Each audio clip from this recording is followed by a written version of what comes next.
சாப்பிட நரம்புகள் வலுப்பெறுவதால் நல்ல உறக்கம் உங்களுக்கு தேடி வரும். வால்நட் எனப்படும் அக்ரூட் கொட்டை உடல் கொழுப்பை எளிதில் கரைத்து இதய நோய்களை தடுக்கும்.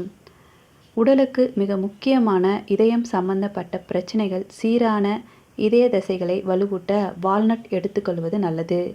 வழுக்கை உள்ள ஆண்கள், முடி உதிர்வு உள்ள பெண்கள் தினமும் வால்நட் சாப்பிட வர ஆரோக்கியமான கூந்தல் வளர்ச்சிக்கு இது வழிவகுக்கும்.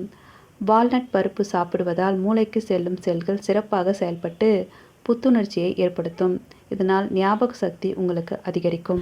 வால்நட் எண்ணெய் கடைகளில் கிடைக்குது. இதை தினமும் முகத்தில் தடவி மசாஜ் செய்து வந்தீங்க அப்படின்னா சருமத்தில் உள்ள சுருக்கங்களை முற்றிலும் நீக்கி உங்களை இளமையான தோற்றத்தை உங்களுக்கு இது கொடுக்கும். வால்நட் பருப்பில் உள்ள சுருண்ட மடிப்புகள் மனித மூளையைப் போல் தோற்றமளிப்பதாலும் இது முதுமை, மறதி, நினைவாற்றல் இழப்பு, மனத்தளர்ச்சி எனப்படும் டெமென்ஷியா